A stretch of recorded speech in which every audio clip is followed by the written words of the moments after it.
नमस्कार बंधुरा। तो बंधुरा चले एसेছি আজকে আবার আর একটা নতুন মাছের ভিডিও নিয়ে। তো বন্ধুরা এই যে দেখতে পাচ্ছেন মানে এই মাছটা হচ্ছে আড়াইটায় তিনটায় কেজি। তো আমরা আজকে মাছ নিতে এসেছি, মানে আমাদের বদলপুর পুকুরে কিছু মাছ বাকি ছিল, মোটামুটি 2000 মতো রুই বাকি ছিল এখনও। তো ওই মাছটাই নিতে এসেছি, কারণ সম্পূর্ণ মাছ ঢোকা আমাদের কমপ্লিট হয়ে গেছে, মানে রুই, কাতল, মৃগেল, আমুর কাপ, গ্লাস কাপ সব কিছু দেওয়া হয়ে গেছে, খালি রুইটাই বাকি ছিল মোটামুটি 2000-এর মতো। তো রুইটা পাচ্ছিলাম না, মানে আমাদের সাইজটা ম্যানেজ হচ্ছিল না ঠিকমতো। মাছ আছে বলছে আজকাল করতে করতে অনেক দিন হয়ে গেল, তো তার জন্য আজকে পেয়েছি আর চলে এসেছি মাছ নিতে আমরা। তো এই যে মাছের সাইজ দেখতে পাচ্ছেন, মানে মাছটা কাউন্টিং দিয়েছি, তো মাছটা আমাদের 3টায় কেজি আসছে।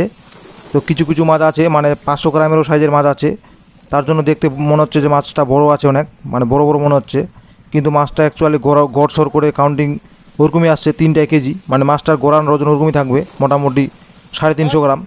তো বন্ধুরা যে দেখতে পাচ্ছেন মাছটা ঢালা হচ্ছে, মানে গাড়িতে লোড চলছে আমাদের। তো আমরা আজকে এসেছি 2টা গাড়ি নিয়ে লোড করতে। তো 1 নম্বর গাড়ি লোড হচ্ছে, দেখতে পাচ্ছেন শুধু রুই। এই যে দেখতে পাচ্ছেন রুই মাছ লোড চলছে, লোডিং। রুই মাছের সাইজটাও খুব সুন্দর সাইজ। এই যে মাছ দেখতে পাচ্ছেন, মাছের টেম্পারও খুব হাই টেম্পার। তো এই মাছটা আজকে আমরা নিয়ে যাচ্ছি পুকুরে, আজকে দিয়ে আমাদের মাছ ঢোকা কমপ্লিট হয়ে যাবে, কারণ আর মাছ লাগবে না। এখন লোড করছি, এখন দেখলেই বোঝা যাবে কতগুলো মাছ হয়। পুকুর পাড়ে বলেছে যে মোটামুটি হয়ে যাবে 2 গাড়ি। তো এখন 2টা গাড়ি নিয়ে এসেছি। আর এই যে মাছের সাইজ দেখতে পাচ্ছেন, 350 গ্রাম মাছের গড় ওজন, 350-400 গ্রাম এরকম মাছের ওজন। তো বন্ধুরা এই যে দেখতে পাচ্ছেন লোডিং চলছে, মানে একটা গাড়ি লোডিং প্রায় হয়ে এসছে, তারপরে আবার 2 নম্বর গাড়িতে লোড হবে। তো এই যে মাছ দেখতে পাচ্ছেন, মাছ ঢালা হচ্ছে গাড়িতে। এই যে আজকে চলে এসেছি আমরা, আজকে লোড করতে এসেছি পুঁতিরাজের সাইডে, মোটামুটি আমাদের হাতিডুবা থেকে ওই 15-16 কিলোমিটার ডিস্টেন্স। তো এই গাড়িটা আমাদের লোড হয়ে গেছে, আর গাড়িটা বের হচ্ছে দেখতে পাচ্ছেন। মাছ লোড করার পর গাড়ি বের হচ্ছে, এখন 2 নম্বর গাড়িটা ঢুকবে, কারণ 1 নম্বর গাড়ি লোড কমপ্লিট।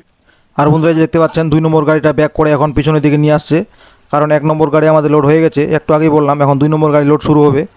তো মোটামুটি 1 নম্বর গাড়িতে ভালোই মাছ লোড হয়েছে, আর এই যে লোড চলছে দেখতে পাচ্ছেন, আবার মাছ নিয়ে এসছে 2 নম্বর গাড়িতে লোড করার জন্য রুই মাছ, কারণ রুই মাছই নিব শুধু 2টা গাড়িতেই, কারণ অন্য মাছ আমাদের দরকার নাই, শুধু রুই মাছটারই দরকার আছে, কারণ সব মাছ ছাড়া হয়ে গেছে পুকুরে, শুধু রুই মাছটাই বাকি ছিল। আর এই যে দেখতে পাচ্ছেন একবারে কতগুলো করে মাছ ওজন হচ্ছে, 29 কিলো 400 মাছ একবারে উঠেছে। আর এই যে মাছ ঢালা হচ্ছে গাড়িতে, দেখতে পাচ্ছেন কত সুন্দরভাবে মাছটা ঢালা হচ্ছে, যাতে মাছ কোনোভাবে আঘাত না লাগে। আর মাছের সাইজগুলোও খুব সুন্দর আছে, মাছের কালারও খুব সুন্দর আছে।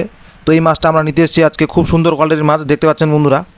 তো এই মাছটা ছাড়বো পুকুরে, এই মাছ আমরা রাখবো মোটামুটি 4 মাস, মানে অগ্রাণ মাস পর্যন্ত রাখবো, অগ্রাণ মাস পর বিক্রি করে দেবো। কারণ এর আগের বার আমরা মাছ ছেড়েছিলাম 5টা-6টা লাইনের, 4টা লাইনের কিছু মাল ছিল, আর আমাদের যেহেতু বাড়ির মাছ ছিল তার জন্য আমরা মাছটা ছোটো বড়ো ছেড়ে ফেলেছিলাম, কারণ ভেবেছিলাম যে কী আর বাইরে মাছ কিনতে যাবো, যেহেতু বাড়িরই মাছ আছে দিয়ে দিই। তো আমাদের 4টা ভাঙা মালটা সম্পূর্ণ জমেনি, তো তার জন্য আমরা কিছু 6টা ভাঙা মাল ফেলেছিলাম পুকুরে, তার জন্য আমাদের 6টা ভাঙা মালটা কিলো আসেনি, ওই 800 গ্রাম এসে আটকে গেছিলো। তো আমাদের গোরান মাছের সাইজ ছিল ওরকমই 800-900 এসেছিলো আমাদের মাছটা গোরান। তো এইবারে তার জন্য আমরা বড়ো মাছ ফেলছি মোটামুটি 3টায় কেজি, যাতে মাছটা আমাদের কিলো পার হয়ে যায়, মানে আড়াইটা 3টায় কেজি। তো দেখতে পাচ্ছেন বন্ধুরা এই যে মাছ ঢালা হচ্ছে গাড়িতে, লোড চলছে, আর কী সাইজের মাছ লোডিং চলছে আমাদের দেখতে পাচ্ছেন, কারণ এর আগেও আমি ভিডিওতে দিয়েছি। এবারে বড়ো মাছ ফেলছি পুকুরে, দেখতে পাচ্ছেন এই যে মাছ লোডিং চলছে। তো এই আজকে 2টা গাড়ি মাছ নিয়ে যাওয়ার। এই যে মাছের সাইজ মিঠুনদা বলছে 400 গ্রাম হবে মাছের গড় ওজন, দেখতে পাচ্ছেন এই যে মাছের বডি। মাছের পেটে খাওয়া নাই খুব একটা, মানে খুব একটা খাওয়ার যায় না পুকুরে, দেখে বোঝা যাচ্ছে।